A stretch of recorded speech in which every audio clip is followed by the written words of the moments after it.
권태성이 카페 구석자리에 쓰러져 있다. 테이블 위에는 마시다 만 커피와 휴대전화가 놓여 있다. 화면에는 킹피셔를 안다는 제보자가 보낸 마지막 문자가 떠 있다. 당신 아내에게 물어봐. 태성의 손가락이 미세하게 움직인다.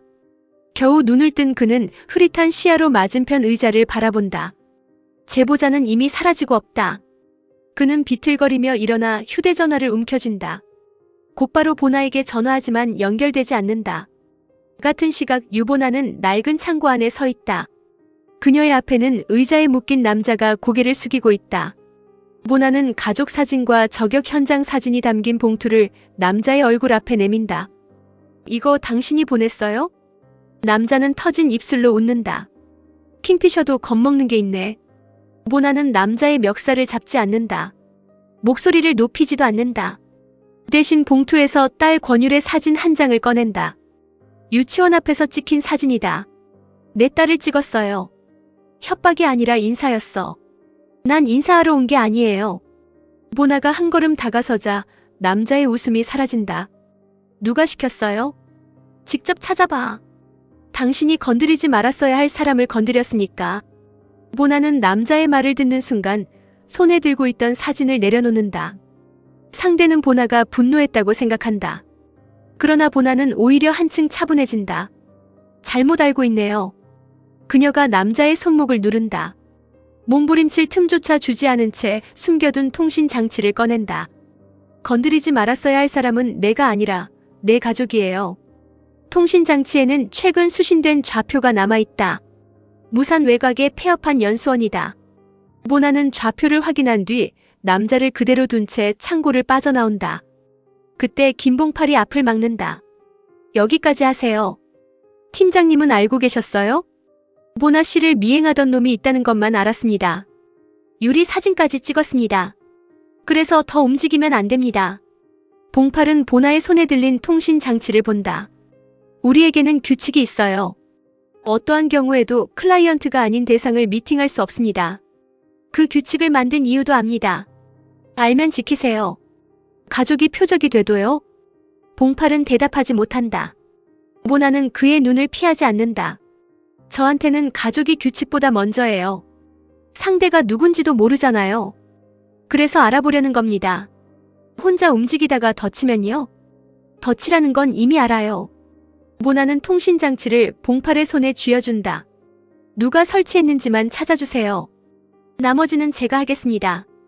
봉팔은 멀어지는 보나를 바라보다가 휴대전화를 꺼낸다. 태민아, 지금부터 유보나 부장 동선 전부 확인해. 그리고 무산 쪽에서 들어온 의뢰, 처음부터 다시 뒤져. 봉태민은 작업실 모니터에 좌표를 입력한다. 폐연수원 주변의 통신 기록이 펼쳐진다. 오현남이 의자에 기대 앉아 화면을 살핀다.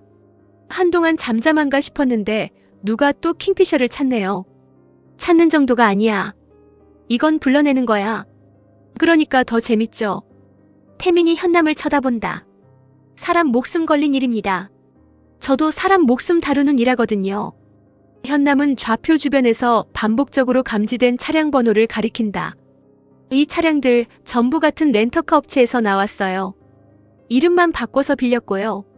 명의자는 사흘 전에 죽었어요. 태민의 표정이 굳어진다. 이걸 어떻게 찾았습니까? 독 쓰는 사람은 약품만 보는 줄 알아요? 누가 죽었고 누가 그 죽음을 이용했는지도 봐야죠. 현남은 자리에서 일어난다. 킹피셔의 또 다른 면모를 보게 될 테니까 저도 구경은 해야겠어요. 그날 저녁 보나는 아무 일도 없었던 사람처럼 집으로 돌아온다. 유리는 현관까지 달려와 엄마의 허리를 끌어안는다. 엄마, 오늘 왜 전화 안 받았어? 보나는 짧게 멈칫하지만 곧 아이의 머리를 쓰다듬는다.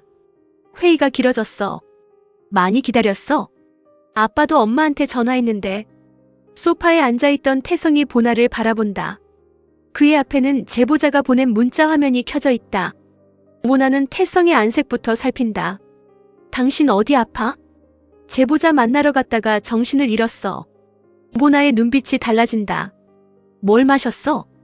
커피 한 모금. 병원은? 다녀왔어.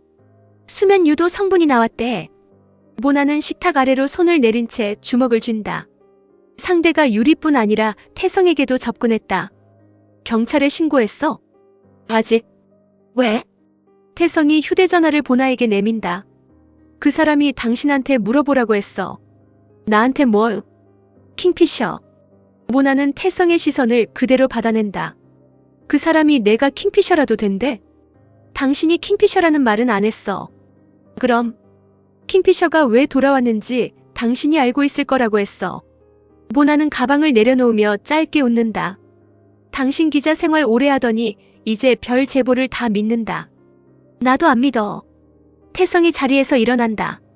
그래서 묻는 거야. 혹시 회사에서 이상한 일 없었어? 이상한 일? 당신 복직한 날 킹피셔도 돌아왔잖아. 유리가 두 사람 사이로 얼굴을 내민다. 아빠가 아는 엄마는 어떤 사람이야? 태성은 아이의 질문에 곧바로 대답하지 못한다. 유리는 천진하게 보나를 올려다본다. 나는 엄마 힘센 거 알아. 엄마는 나쁜 사람도 잡을 수 있어. 보나는 무릎을 굽혀 유리와 눈을 맞춘다. 엄마는 유리 지키는 사람이야. 아빠도 지켜. 태성의 굳은 얼굴이 조금 흔들린다. 그러나 의심은 사라지지 않는다. 모나는 밤새 잠들지 못한다. 잠든 유리의 이불을 고쳐주고 태성의 손목에 남은 주사바늘 자국을 바라본다. 상대는 제보를 미끼로 태성을 불러냈다. 죽일 수 있었지만 죽이지 않았다. 공포를 심으려는 것이다. 모나가 잠든 태성의 휴대전화를 확인하려는 순간 태성이 눈을 뜬다. 뭐해? 모나는 손을 거둔다. 알람 꺼주려고. 당신 요즘 나한테 숨기는 거 있지? 회사 일 때문에 그래. 정말 회사 일이야? 모나는 대답 대신 태성의 이마에 손을 올린다. 당신은 다친 사람이야. 오늘은 자. 모나야. 내일 이야기해. 태성은 돌아서는 보나의 손목을 붙잡는다. 나는 당신이 무슨 일을 했든 먼저 당신 말을 들을 거야. 보나의 입술이 잠시 열리지만 끝내 아무 말도 나오지 않는다. 태성이 손을 놓는다. 그런데 당신이 계속 아무 말도 안 하면 난 내 방식으로 알아낼 수밖에 없어. 다음 날 아침 김봉팔은 영업 3팀 전원을 회의실로 불러 모은다. 영업팀 전체 워크숍 잡힌 거 알지? 모나는 봉팔이 내민 일정표를 본다. 장소는 무산 외곽 연수원이다. 전날 확보한 좌표와 정확히 일치한다. 갑자기 워크숍을 왜 갑니까? 팀워크가 엉망이니까. 오현남이 웃으며 끼어든다. 저는 좋은데요. 선배님 실력도 구경하고. 놀러 가는 거 아닙니다. 봉팔의 목소리가 낮아진다. 현지에서 실종 신고가 3건 들어왔어요. 전부 같은 인력 소개소를 거쳤고 마지막 휴대전화 신호가 연수원 근처에서 끊겼습니다. 태민이 연수원 도면을 펼친다. 과거 기업 연수시설이었는데 지금은 사유지입니다. 지상 건물보다 지하 공간이 훨씬 넓어요. 봉팔이 보나를 바라본다. 어젯밤 받은 좌표도 여기고요. 그럼 클라이언트는 누굽니까? 아직 없습니다. 그런데 가겠다고요? 워크숍입니다. 조사만 합니다. 모나는 봉팔의 의도를 알아차린다. 조직의 규칙을 어기지 않으면서도 보나의 가족을 노리는 세력을 확인하려는 것이다. 현남이 팔짱을 낀다. 클라이언트가 없으면 손도 못 댄다는 말이네요. 봉팔은 현남을 향해 차갑게 말한다. 누구도 죽이지 않습니다. 사람부터 찾고 증거를 확보하고 경찰에 넘깁니다. 그 사람들이 먼저 덤비면요. 살아서 넘깁니다. 모나는 일정표를 접는다. 저 혼자 가겠습니다. 그래서 전체 워크숍으로 잡은 겁니다. 제 가족을 노린 일입니다. 그러니까 팀 전체가 갑니다. 모나 씨 혼자 처리할 일이 아니에요. 연수원으로 향하는 버스 안에서 영업 3팀 직원들은 평범한 회사원처럼 행동한다. 간식 봉지를 뜯고 휴게소에 들릴 시간을 묻는다. 그러나 각자의 가방에는 임무를 위한 장비가 숨겨져 있다. 모나는 창밖만 바라본다. 태민이 그녀 옆에 작은 기기를 내려놓는다. 주파수 추적기입니다. 사진 보낸 기기에서 나온 신호를 잡을 수 있어요. 고마워요. 고맙다는 말은 돌아온 뒤에 하십시오. 뒷좌석의 현남이 두 사람 사이로 고개를 내민다. 부장님, 킹피셔를 봤다는 사람이 정말 있을까요? 봤다면 입을 다물었겠죠. 왜요? 살고 싶을 테니까. 현남은 웃지만 보나는 웃지 않는다. 한편 이동진과 범성훈도 무산으로 향한다. 성훈은 실종자들의 마지막 위치를 확인한다. 놈들의 근거지도 이 인근일 가능성이 높습니다. 동진은 3건의 실종 신고서를 다시 넘겨본다. 실종자들은 모두 과거 특정 범죄 사건의 증인이거나 피해자 가족이었다. 그리고 그 범죄의 주범은 얼마 전 킹피셔의 저격으로 숨진 남자와 연결돼 있다. 사람을 납치한 게 목적이 아니야. 그럼 뭡니까? 킹피셔를 끌어내려는 거지. 킹피셔가 올까요? 동진은 저격 현장에서 발견한 아기상어 스티커를 꺼내본다. 이미 왔을 수도 있어. 태성 역시 무산으로 향한다. 그는 회사 워크숍을 간다는 보나의 말을 들은 뒤 제보 문자에 남아있던 위치 정보를 복원했다. 그 위치가 워크숍 장소와 가깝다는 사실을 확인하자 기자의 본능이 움직였다. 그러나 이번에는 특종만을 위한 취재가 아니다. 태성은 보나의 얼굴이 떠오를 때마다 마음이 무거워진다. 나는 당신이 무슨 일을 했든 먼저 당신 말을 들을 거야. 그 말이 약속이 될지 스스로를 위로하기 위한 거짓말이 될지는 태성 자신도 알지 못한다. 영업 3팀이 연수원에 도착한다. 관리인은 건물 일부만 쓰라며 지하 출입을 막는다. 봉팔은 워크숍 책임자답게 웃으며 관리인과 대화를 이어간다. 모나는 떨어져 있는 동안 추적기를 켠다. 기기의 숫자가 빠르게 올라간다. 신호는 지하에서 나온다. 유보나는 휴대전화에 도착한 사진을 다시 확인했다. 성당 옥상에서 총을 든 자신의 모습, 그리고 권태성과 권율이 함께 찍힌 가족 사진. 사진 아래에는 짧은 문장이 적혀 있었다. 돌아온 걸 환영해, 킹피셔. 모나는 발신번호로 전화를 걸었다. 이미 존재하지 않는 번호였다.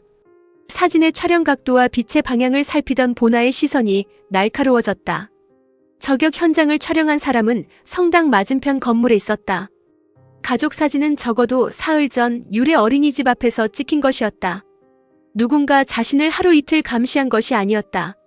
모나는 곧바로 권태성에게 전화를 걸었다. 연결되지 않았다. 두 번째 전화도 마찬가지였다. 그 시각 태성은 킹피셔에 관한 제보를 받고 약속 장소로 나가 있었다. 카페 안쪽에 앉은 태성은 테이블에 놓인 휴대전화를 바라봤다. 제보자는 약속 시간이 지났는데도 나타나지 않았다. 대신 직원이 건넨 물을 마신 뒤부터 눈앞이 흐릿해지고 있었다. 태성은 마지막 힘으로 보나의 전화를 받으려 했다.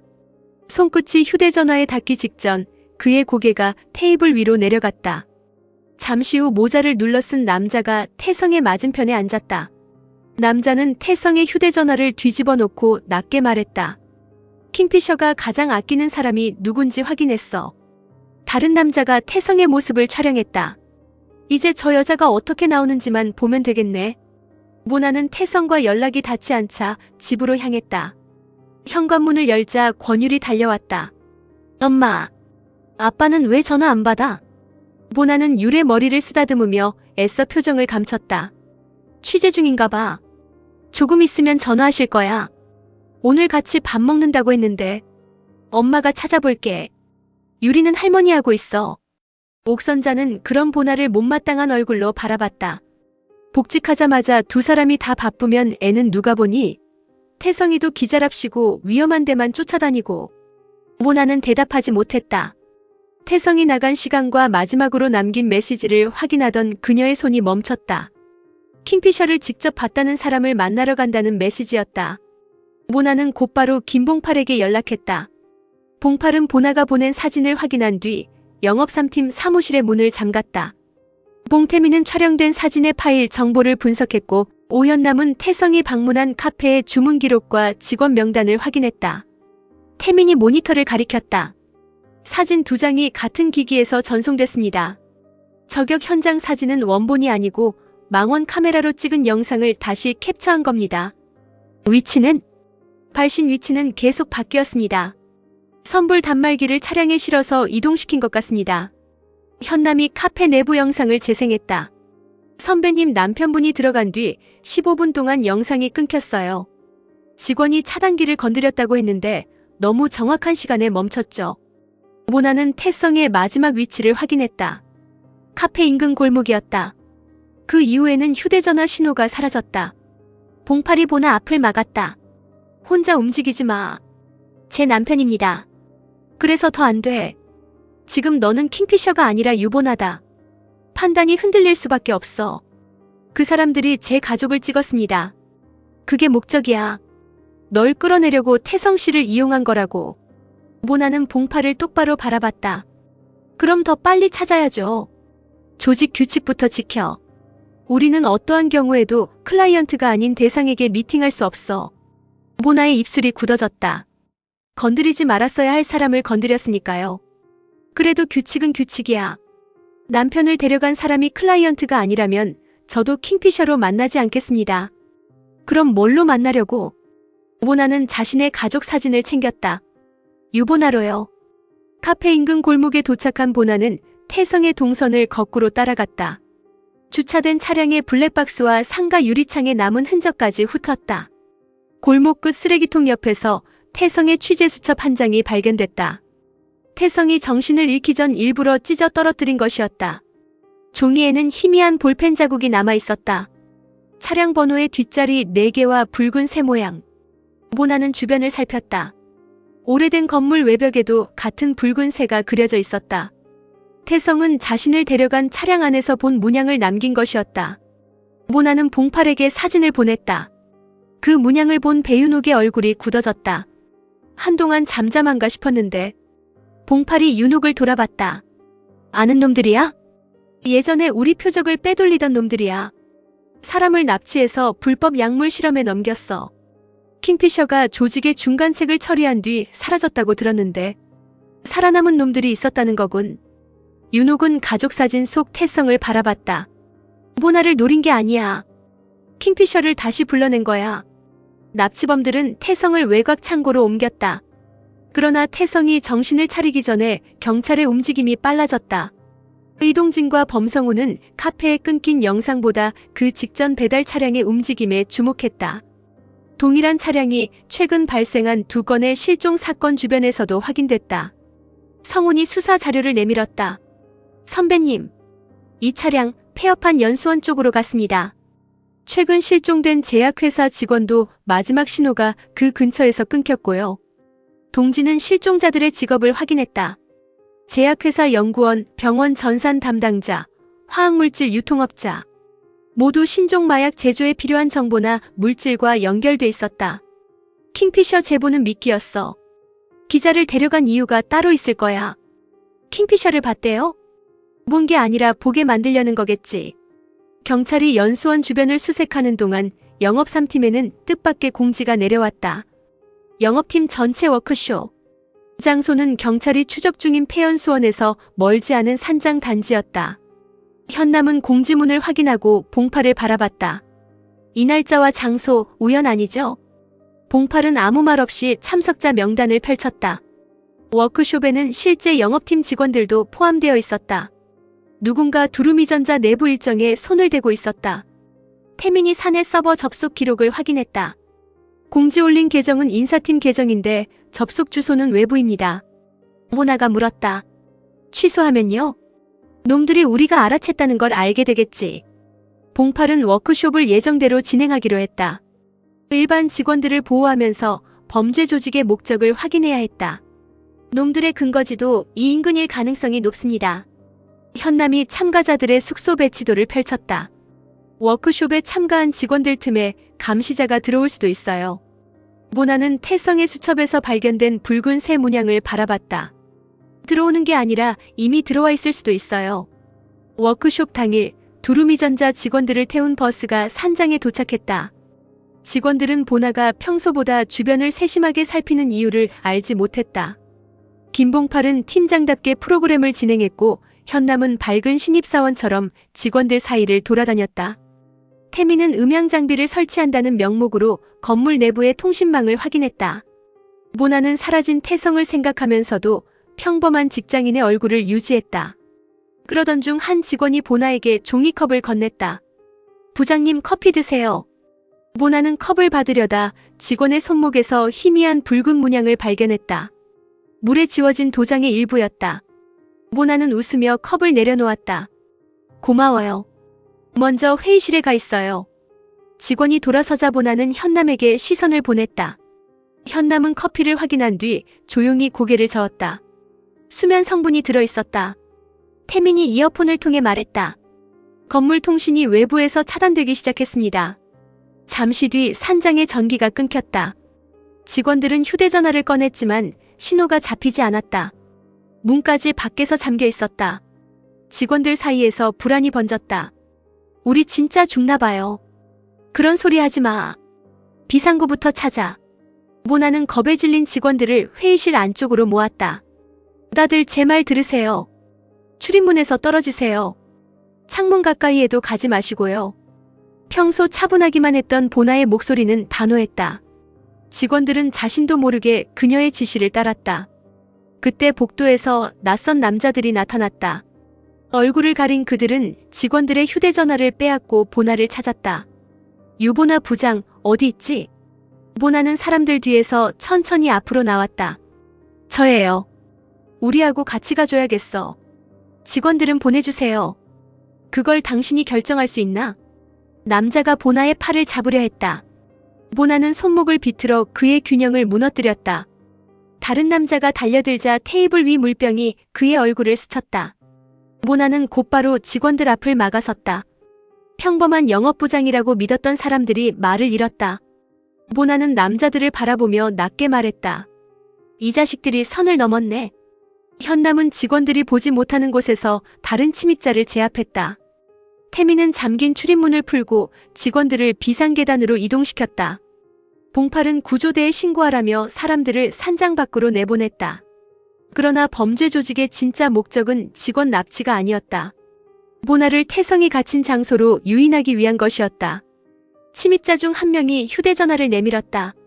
영상 속 태성은 의자에 묶여 있었고 그의 옆에는 실종됐던 사람들이 함께 갇혀 있었다. 혼자 와. 아니면 내 남편부터 죽어. 모나는 휴대전화를 움켜쥐었다. 봉팔이 그녀의 앞을 막았다. 놈들이 원하는 대로 가지 마. 저 안에 태성 씨만 있는 게 아니에요. 알아. 그래서 경찰에 넘겨야 해. 경찰이 도착하기 전에 이동시킬 겁니다. 넌 지금 냉정하지 못해. 모나는 영상 속 태성의 손을 바라봤다. 태성은 손가락으로 의자 옆 바닥을 일정하게 두드리고 있었다. 두 사람이 연애하던 시절 위험한 취재 현장에서 사용하자며 장난처럼 정했던 신호였다.